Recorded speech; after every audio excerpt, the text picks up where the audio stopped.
Bonjour à tous et bienvenue, moi c'est Lauriane, ici je vous parle tricot, je vous parle laine et aujourd'hui je vous retrouve pour vous parler d'un ouvrage en particulier et on va dire qu'il s'agit du Autumn Alpine Bloom. Allez, c'est parti.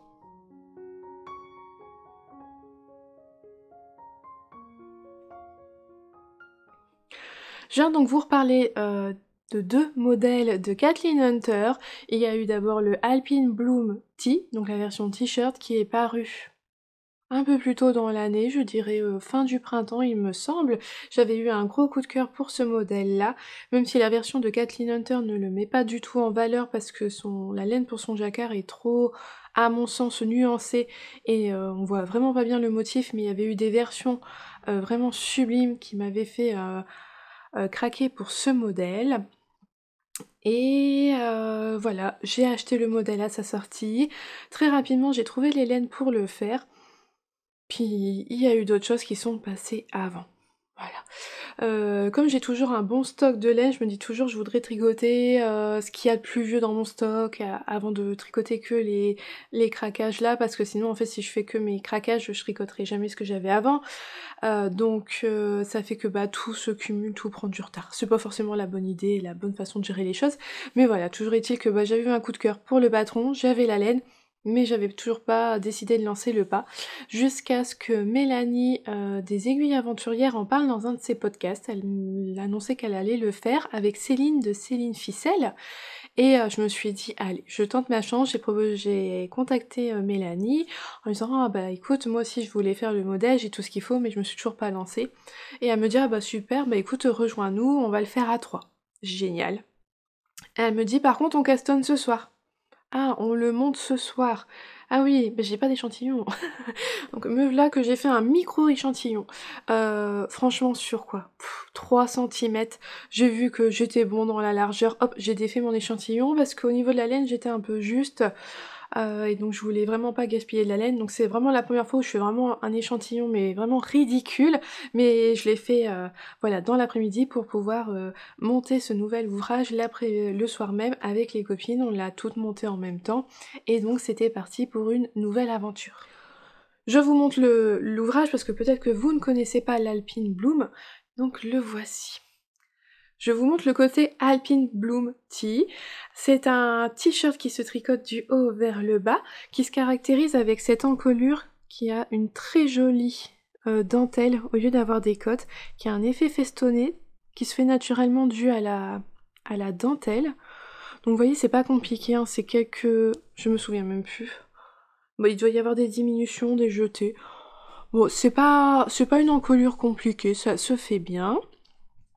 Ensuite, on vient faire des rangs raccourcis dans le haut du dos. Puis on attaque ce très grand jacquard, ce sublime jacquard. Ce pourquoi on craque pour ce modèle-là. Le grand jacquard de fleurs. Alors, c'est un jacquard qui, ma foi, se tricote quand même bien, puisque, vous voyez, ça, c'est un motif. Donc, on se repère bien au départ. On n'a pas énormément de mailles. Elles sont toutes... chaque motif est séparé par une ligne de mailles en droit, vous voyez, du coloris principal. Il y a une symétrie au niveau de droite-gauche sur un motif, et quand on fait les fleurs, il y a même une symétrie haut et bas. Vous voyez, ma fleur, en fait, c'est 4 côtés identiques. Donc ça aide à savoir ce qu'on doit faire, à se repérer, à remarquer les erreurs. Donc c'est vraiment chouette. Vous voyez, la fleur, on voit bien que c'est 4 fois le même morceau. Les feuilles sont symétriques des deux côtés.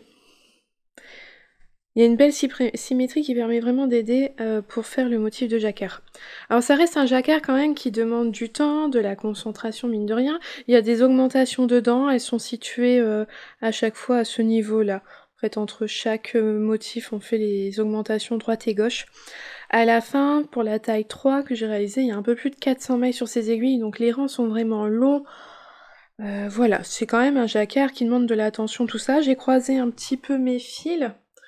Je sais pas si je vous montre l'intérieur. Je sais que j'ai croisé parfois mes fils, pas énormément, mais bon, c'est quand même nécessaire à certains endroits. Je ne saurais plus vous dire quand, mais voilà, des fois c'est nécessaire de croiser un petit peu ces fils. Alors on m'a demandé est-ce que pour un premier jacquard je le conseille? Non, parce qu'en fait c'est quand même beaucoup de mailles, c'est beaucoup de rangs. Si vous faites un premier jacquard parce que vous avez eu un coup de cœur pour ce modèle-là, bah vous risquez d'être déçu parce que vous ne connaissez pas vraiment votre tension au niveau du jacquard, vous savez pas ce que ça va donner le rendu final.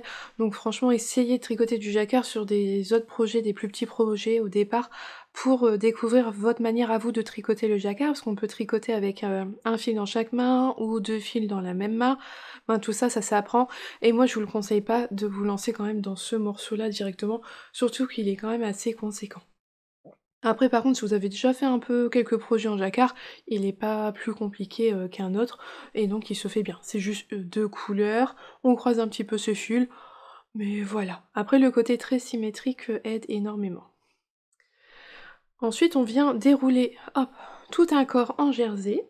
En fait, une fois qu'on a fini le jacquard, on laisse les manches en attente, et donc on déroule tout le corps.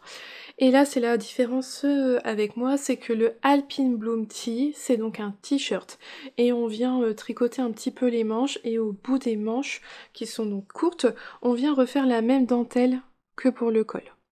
Sauf que bah moi, c'est pas ce que je voulais. Je me rends compte quand même que les t-shirts en jacquard, j'en ai fait, des modèles de Kathleen Hunter, et ce sont les t-shirts que j'ai le plus de mal à porter, parce que il y a du jacquard, ça tient chaud à ce niveau-là, mais quand je mets un t-shirt, c'est que normalement il fait bon, et donc j'ai trop chaud avec. C'est pas la pièce que je préfère porter dans mon dressing. Donc là, je m'étais dit, le Alpine Bloom Tee, quand il était sorti, bah, je le ferai en manches longues. Sauf qu'entre le temps que j'ai eu l'envie de le faire et le temps que je le réalise, entre deux, Kathleen Hunter a sorti le Autumn Bloom, le Autumn Alpine, qui est paru quand nous on avait commencé déjà notre pull, il a dû paraître une dizaine de jours après. Et dans cette nouvelle version-là, l'encolure est différente.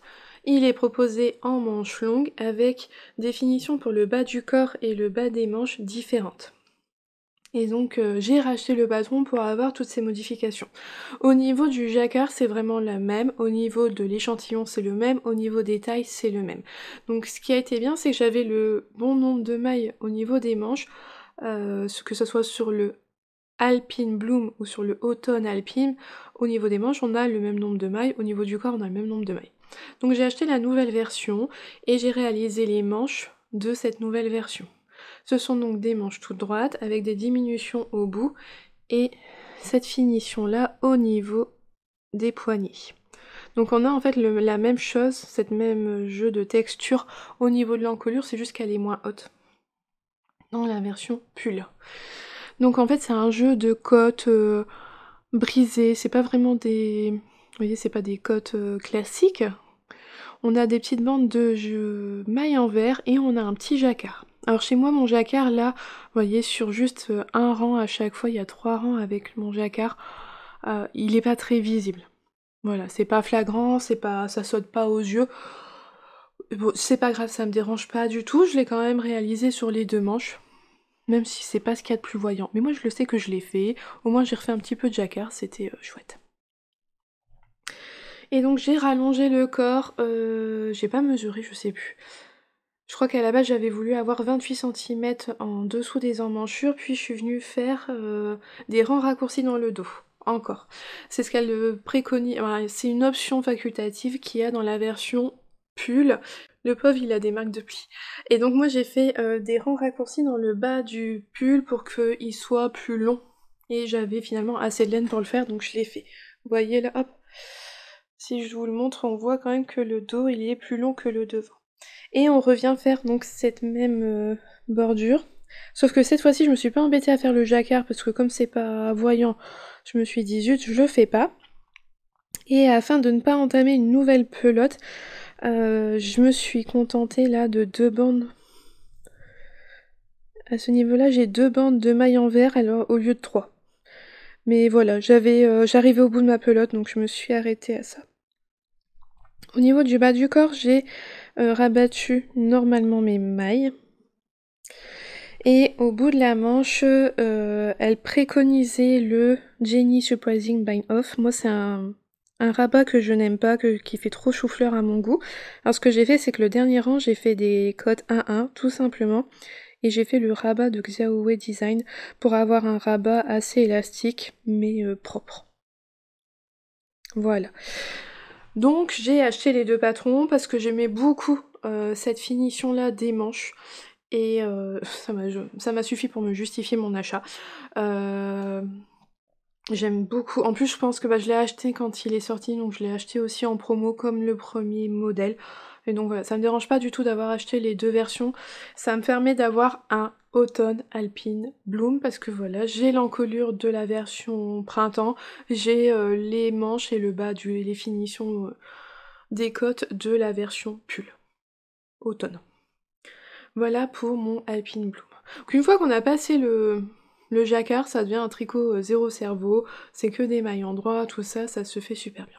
Donc je vais vous le montrer ce que ça donne porté.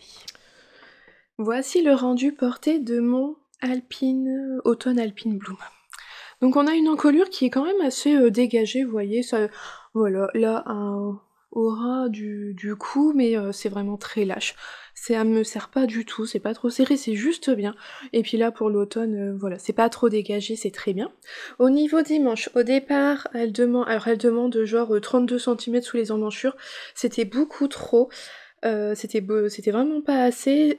Pour ma part, j'avais déjà commencé à faire déjà mes cotes, je me suis rendu compte que c'était trop court, donc j'ai défait, j'ai rajouté, je crois, je ne sais plus.